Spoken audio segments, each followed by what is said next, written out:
Ryan, do you remember your first performance? Yes, I do. My first performance was in Annie, the musical. Really? How old were you? I was in eighth grade. I moved to a new school in Georgia, and I decided to try theater.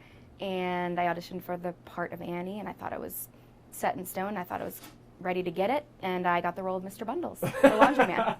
The laundryman. Yeah. How many lines did you have? 3. Three. What were they? Do you remember? They were something along the lines of, "Hey, hey, hey, Aggie, how's the finest gal south of 14th Street?" Something like that. Still dead on. I mean, the crowd went wild, for sure. What was your big break that got you here on Broadway? I actually was going to school at New York University, Tisch, and I was performing with an organization that's very near and dear to my heart called the Broadway Dreams Foundation, and we were doing a showcase here in New York City, and I auditioned, I was performing rather with Paul Kanan, who is an illustrious Broadway performer, and we were singing Somebody to Love by Queen, and Bernie Telsey, who's a big casting director here in New York, was there and said, "Hey, come in for this new musical we've got going on," and that was called Bring It On, like the cheerleading movies. Yeah.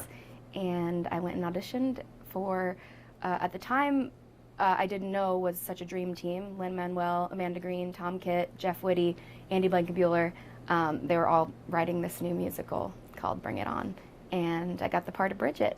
And I left school to go on tour for a little bit and make my Broadway debut, which actually was here in the St. James Theater.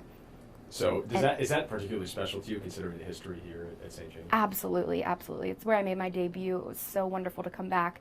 It's all the same crew, guys. They were like family then. They're like family now. And they actually are a family. They're all the McDonoughs. There's actually a long lineage of them here. But they're really great.